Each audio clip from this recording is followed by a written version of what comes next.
The last lecture was more theoretical than chronological. In it, I began to tackle what is, for a human being like you and me, one of the most fundamental questions we can ask. And that is, what is it that makes us as human beings different? What is distinctive about being a human being? In the last lecture, I tried to define a threshold that was crossed with the appearance of the first human beings. Let me remind you briefly about the definition I offered of that threshold. I began by arguing that humans have a quite exceptional capacity to adapt.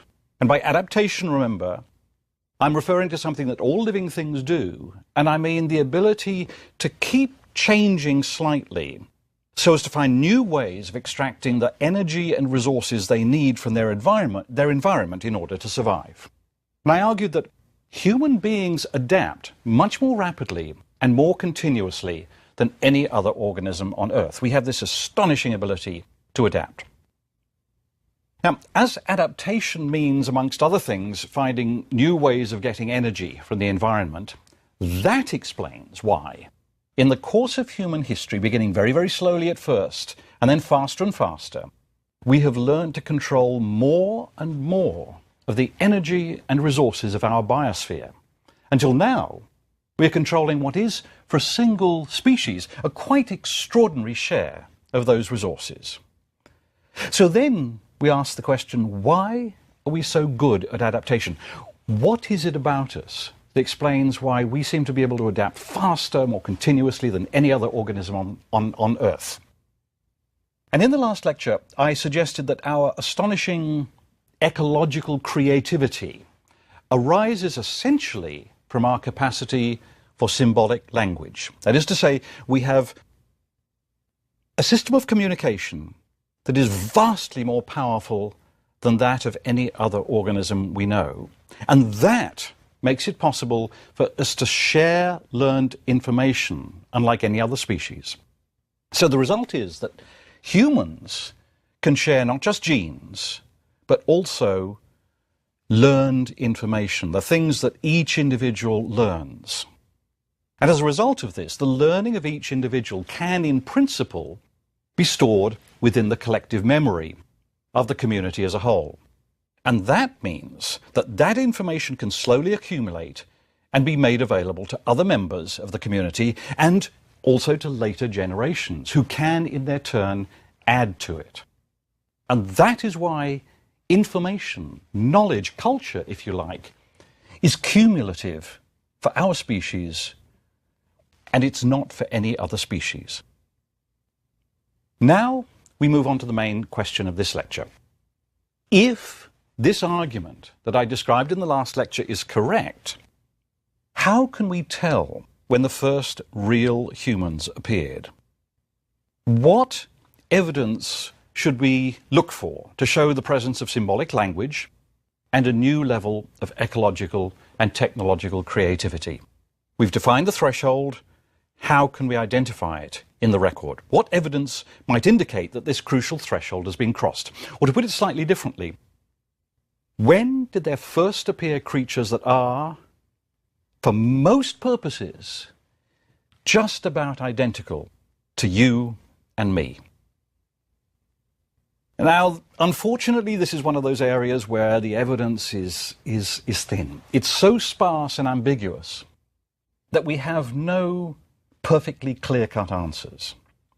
Instead, we'll see there are several conflicting theories about the evolution of Homo sapiens.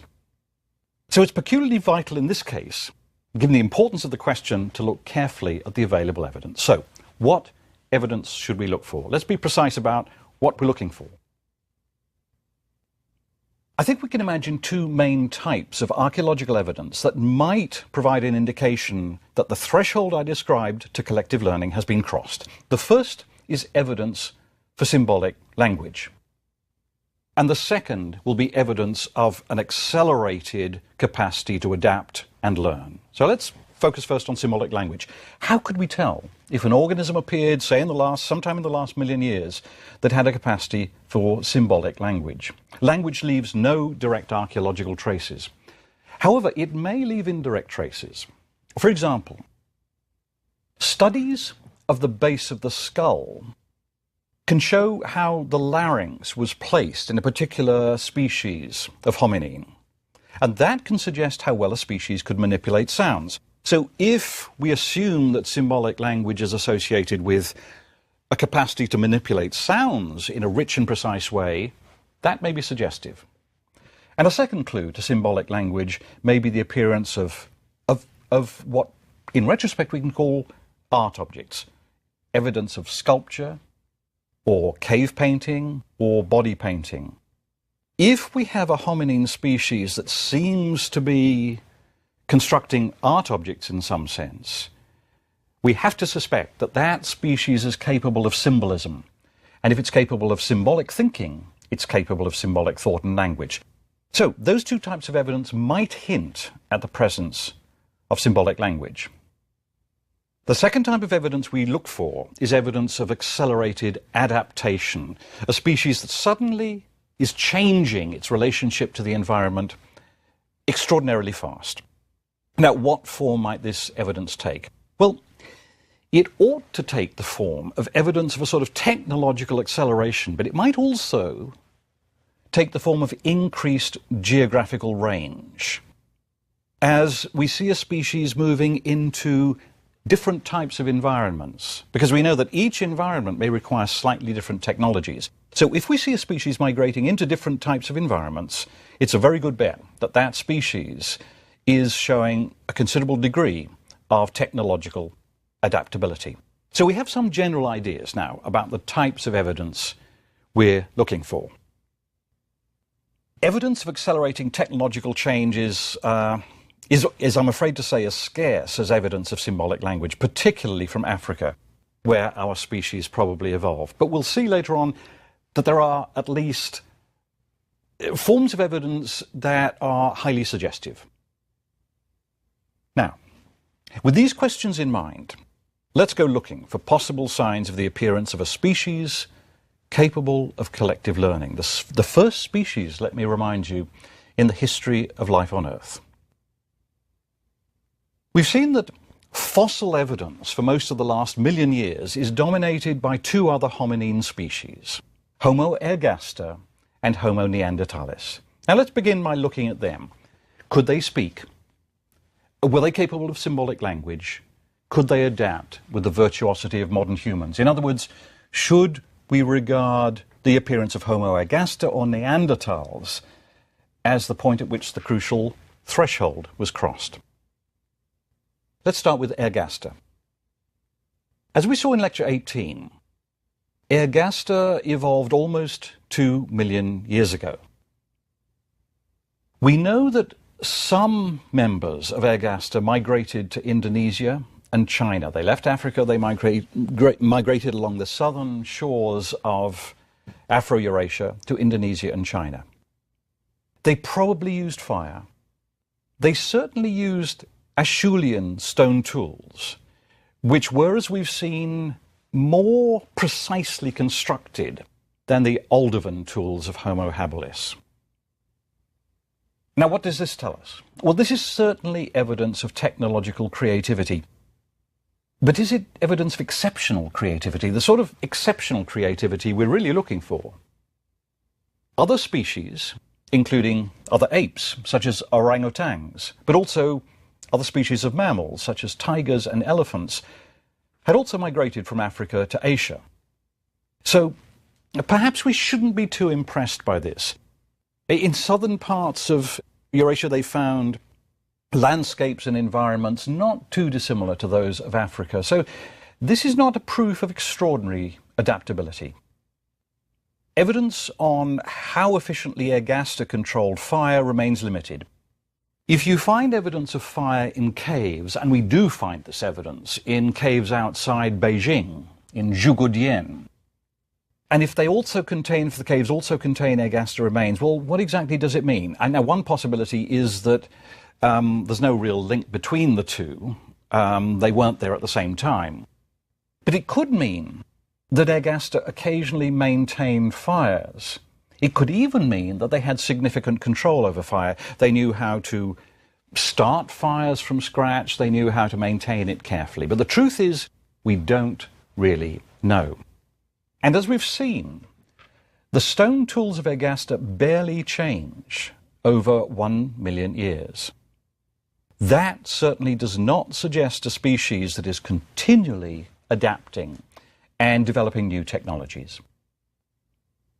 Now let's look at Homo neanderthalis. Can we find any evidence in the literature on Homo neanderthalis that this threshold has been crossed? Neanderthals are fascinating precisely because they seem so close to the threshold that creates modern humans. They lived in Ice Age Europe and Russia. In fact, there's very good reason to think that they were genetically adapted to cold climates. Neanderthal remains show that they were as tall as us, and they had brains as large as ours. Indeed, possibly slightly larger than ours. They also manufactured new and more precisely made stone tools that are known to paleontologists as Mousterian tools. These are often very small. They appear in a wider range than the Acheulean tools manufactured by Ergaster. Neanderthals probably used fire. They lived in very cold environments, so it's hard to believe that they couldn't make use of fire. And we also know that they could hunt, and they could hunt large Ice Age mammals such as mammoth and woolly bison. Now, think for a moment of what that means. Bows and arrows haven't been invented yet. Guns certainly haven't been invented yet. So what you're doing is you're trying to bring down a colossal animal, an animal bigger than most elephants today. And you're trying to do it probably with a spear that has a point that's been hardened in fire. So you're going to be trying to rush in close to this mammoth and stab it. Now, this, frankly, is very dangerous work, and quite a few Neanderthal remains have signs of serious wounds to prove it. So Neanderthals are very clever. They did adapt to a difficult environment, the environment of Ice Age Russia, Ice Age Europe. Yet, even Neanderthal technologies don't quite show the sort of variation and creativity that we're really looking for. They don't vary that much over 200 to 300,000 years. And besides, there's no firm proof that Neanderthals had symbolic language. Indeed, studies of Neanderthal skulls suggest that their larynx would not have allowed them to speak like us. However, I should add that serious claims have been made that Neanderthals did have a capacity to think symbolically. The most powerful of these are claims that Neanderthals buried the dead. Now, if they buried the dead, then that means they're thinking in terms that we can hardly avoid describing as sort of religious. That really would seem to imply symbolic activity, though these claims have been disputed. For example, there's a famous burial of a Neanderthal child in Teshiktash cave in modern Uzbekistan. And around the child, laid out in what seems to be a systematic pattern, are the horns of mountain goats. But again, this could be disputed. We're not absolutely sure that they're laid out there deliberately. In Iraq, in Shanidar cave, the 50,000-year-old remains of a Neanderthal have been excavated that are surrounded by flower pollen. And it's been suggested that what happened was that the Neanderthal was buried and flowers were strewn around its grave. It's a very beautiful picture of what may have happened. It's very attractive and it's very tempting to accept it. Unfortunately, archaeologists can be real spoilers, and it's also been suggested that the flower pollen may have simply blown into the cave, creating the impression of a formal burial. So it has to be said that at the moment we have no firm evidence for symbolic activity amongst Neanderthals, though there are enough hints of this that I have to say that the jury is still waiting on this one. We could find our ideas of Neanderthals are revised in the near future. But in the meantime, I think we have to argue that Neanderthals don't quite cross this divide.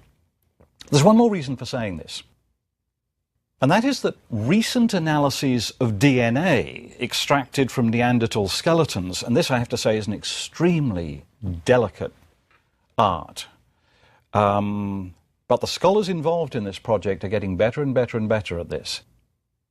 Recent analyses of DNA extracted from Neanderthal skeletons suggest something very, very clear indeed. It suggests that Neanderthal and human lines split more than 500,000 years ago, maybe 600,000 or 700,000 years ago. And what that suggests is that we really are talking about different species. We're not talking about minor variations on the same species. And that evidence also seems to rule out any possibility that humans and Neanderthals interbred. So, here we are. Though tantalizingly close to us, neither Ergaster nor Neanderthals display quite the technological creativity that is the birthmark of our species, nor apparently the ability to communicate with the fluency, precision, and speed of modern humans. Both species disappeared about 20 to 30,000 years ago, probably under pressure from our species.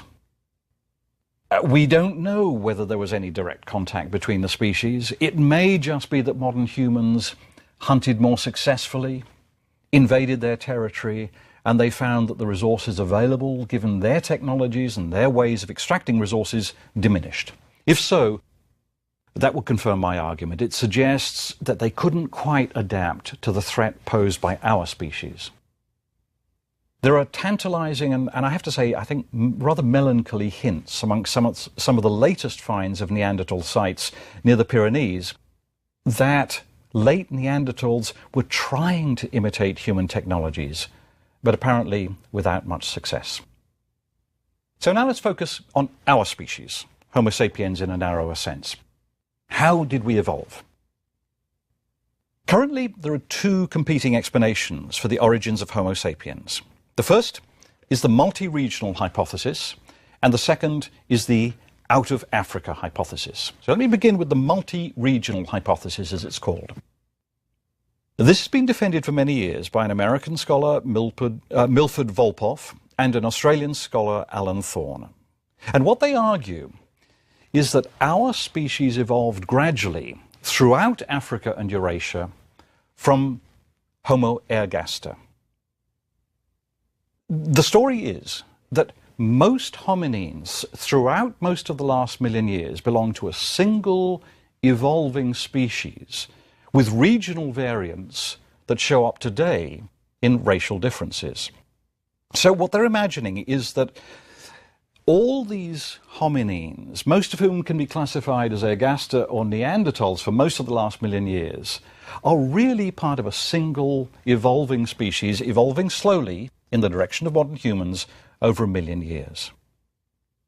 The trouble is that evolution normally seems to start at a single point and spread. The idea of sort of parallel evolution over this huge landmass strikes most anthropologists as implausible. What you have to argue is that humans or proto-humans over this whole period count as a single species because they're interbreeding, but this is a vast area, and we'd have to assume quite a lot of contact to assume it's really a single species. And this is why most paleontologists no longer accept the multi-regional hypothesis. At the moment, it's distinctly a minority position. Currently, most paleontologists prefer what's known as the out-of-Africa hypothesis. Now, according to this, our species evolved quite rapidly, not gradually, but quite rapidly, somewhere in South or East Africa within the last 250,000 years. This theory builds on recent developments in evolutionary thought and dating techniques. Now, I've mentioned Stephen Jay Gould before. He and his colleague Niles Eldridge developed the theory of punctuated equilibrium, which argues that evolution can sometimes be very, very fast indeed. Sometimes it can happen extraordinarily fast, And sometimes it's very, very slow indeed. There are periods of stasis and periods of rapid change. So that sometimes new species may evolve within thousands rather than millions of years. Do you remember the blue moon butterfly of Samoa, which has developed a genetic defense against a dangerous parasite in just 6 years? Well, that's the sort of evidence for the idea that evolution can sometimes be very fast. One of the mechanisms for rapid evolution is what's known as allopatric speciation. If individuals, now imagine a species and it's spread out over a considerable area. Now, let's look at some of the individuals at the edge of the species range. Let's say a small group of 10, 20 or 30 individuals. What sometimes happens is a small group can get cut off from the rest of the population. It could be a volcano, an earthquake, a flood or something like that. When that happens, these small groups can often diverge quite rapidly from the parent population. Partly, this is because variations can spread very rapidly in small populations. If you have an advantageous mutation, it simply doesn't have as much spreading to do until it dominates the small population. Secondly, such species may already be statistically atypical, simply through random variation. So, allopatric speciation can give you quite rapid change at the edge of the range of a species. It may explain, for example, the rapid species formation that Darwin observed on the Galapagos Islands, and it may also explain the sudden appearance of our species. Now, modern genetic dating techniques also show that modern humans are extremely closely related.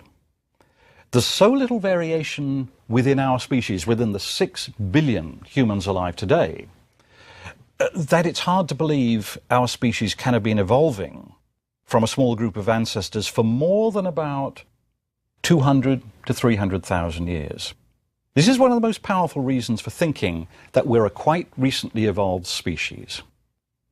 Indeed, genetic variations between neighboring groups of chimps or gorillas in the wild appear to be greater than the variety you can detect in the 6 billion humans alive today. So limited genetic variety points certainly to a relatively recent speciation event because it means we've not been around for long enough to develop a huge amount of genetic variety. Even if in that time we have developed an enormous amount of cultural variety. Now, one more point under this heading. The greatest variation between individuals appears within Africa. In other words, most of the variation you find within our species appears within Africa, and that too is extremely suggestive. What it suggests is that our species is fundamentally an African species. That's where we've lived for most of our time on Earth, so that is where the greatest genetic variation has accumulated. Finally, a final piece of evidence for the out-of-Africa hypothesis is that the earliest fossil evidence of anatomically modern humans, that is to say the first skulls and skeletal remains that paleontologists broadly accept as representing our species, come from Africa. And the oldest remains are about 160,000 years old. Okay, there are two accounts of the appearance of our species. The multi-regional hypothesis, which I've argued is now a minority position, and the out-of-Africa hypothesis. There's one more wrinkle to this. There's another possible interpretation of the out-of-Africa hypothesis, and it goes like this. Perhaps we did indeed evolve in Africa, but modern human behaviors, in other words, the behaviors that make us different, evolved much more recently. And let's look at this argument because it's reasonably widely held. Archaeological evidence seems to show that in Europe and Russia, there was a sort of acceleration in technological change about 50,000 years ago. Improved stone tools appear. They appear in a greater variety. New materials start being used, including bone and skins. Cave paintings begin to appear, and carved objects such as the Venus figurines that are very widely scattered from Mongolia to Europe from about 25,000 years ago. Now, many specialists have described this change as a revolution of the Upper Paleolithic. It's as if suddenly there's a burst of creativity in this period. And many have argued that this proves that even if Homo sapiens evolved earlier, modern human behaviors, and above all our creativity, appeared only 50,000 years ago. Perhaps what we're talking about here is tiny changes in the wiring of the brain that threw a switch that gave us symbolic language and everything that goes with that. And if so, this means the critical threshold was crossed just 50,000 years ago. And human history as a whole has only lasted for 50,000 years. Remember, all this discussion is really about when human history begins, when our species begins. Now, this is one of those points at which I have to remind you I am not a paleontologist, so I'm not the ideal person to adjudicate in these debates. But recent work by two paleontologists, Sally McBrearty and Alison Brooks, has convinced me and many others that the most powerful evidence is on the out of Africa hypothesis. In other words, the argument is that both our behaviors and our bodies appeared about 200 to 300,000 years ago. So, with due warnings that things could change if new evidence appears, that is the date I'll go with in the rest of this course. I'll argue with McBrearty and Brooks that our species appeared in Africa about 200 to 300,000 years ago. Accordingly, I'll argue that human history really begins about 200 to 300,000 years ago, and I'll take as a symbolic date about 250,000 years ago. Now, why? What's the evidence for this?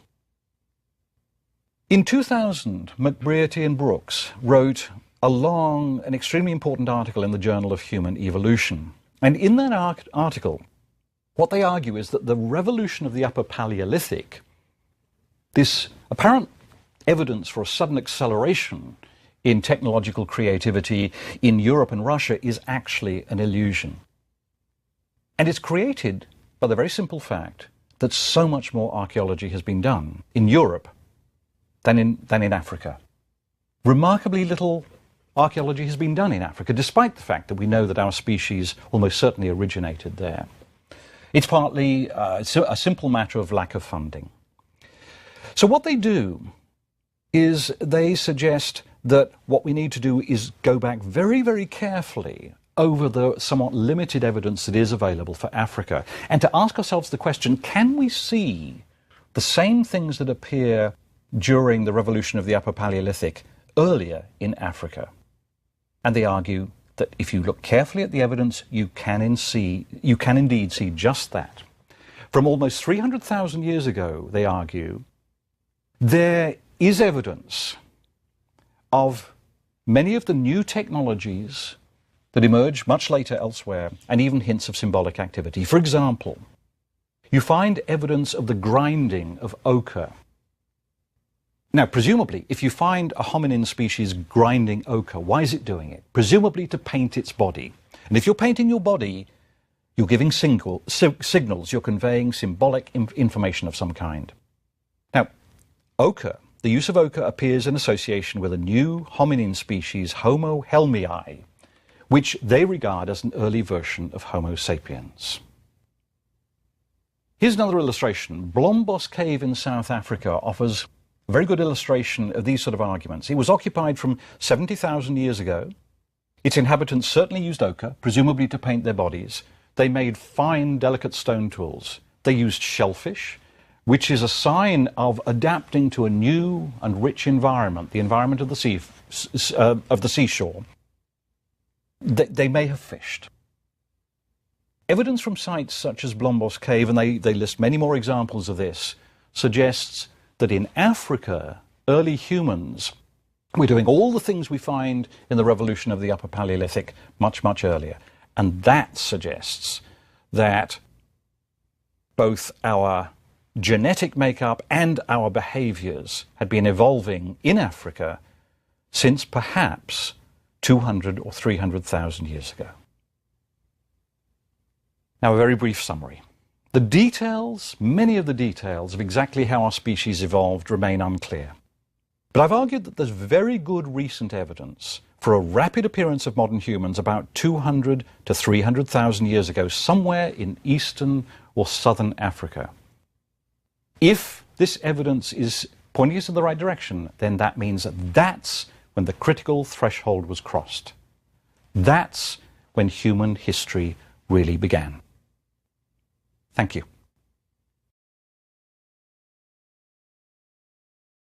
More and more of the energy and resources of our biosphere. Until now, we are controlling what is, for a single species, a quite extraordinary share of those resources. So then we ask the question, why are we so good at adaptation? What is it about us that explains why we seem to be able to adapt faster, more continuously than any other organism on Earth? And in the last lecture, I suggested that our astonishing ecological creativity arises essentially from our capacity for symbolic language. That is to say, we have a system of communication that is vastly more powerful than that of any other organism we know. And that makes it possible for us to share learned information, unlike any other species. So the result is that humans can share not just genes, but also learned information, the things that each individual learns. And as a result of this, the learning of each individual can, in principle, be stored within the collective memory of the community as a whole. And that means that that information can slowly accumulate and be made available to other members of the community and also to later generations who can, in their turn, add to it. And that is why information, knowledge, culture, if you like, is cumulative for our species, and it's not for any other species. Now we move on to the main question of this lecture. If this argument that I described in the last lecture is correct, let me remind you briefly about the definition I offered of that threshold. I began by arguing that humans have a quite exceptional capacity to adapt. And by adaptation, remember, I'm referring to something that all living things do, and I mean the ability to keep changing slightly so as to find new ways of extracting the energy and resources they need from their environment in order to survive. And I argued that human beings adapt much more rapidly and more continuously than any other organism on Earth. We have this astonishing ability to adapt. Now, as adaptation means, amongst other things, finding new ways of getting energy from the environment, that explains why, in the course of human history, beginning very, very slowly at first, and then faster and faster, we have learned to control. How can we tell when the first real humans appeared? What evidence should we look for to show the presence of symbolic language and a new level of ecological and technological creativity? We've defined the threshold. How can we identify it in the record? What evidence might indicate that this crucial threshold has been crossed? Or to put it slightly differently, when did there first appear creatures that are, for most purposes, just about identical to you and me?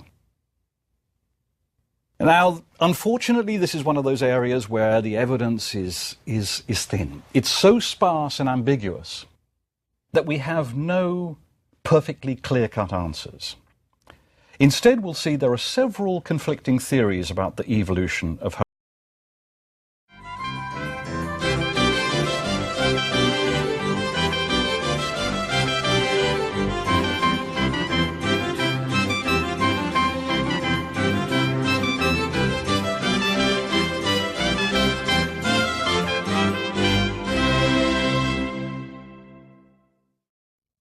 The last lecture was more theoretical than chronological. In it, I began to tackle what is, for a human being like you and me, one of the most fundamental questions we can ask. And that is, what is it that makes us as human beings different? What is distinctive about being a human being? In the last lecture, I tried to define a threshold that was crossed with the appearance of the first human beings.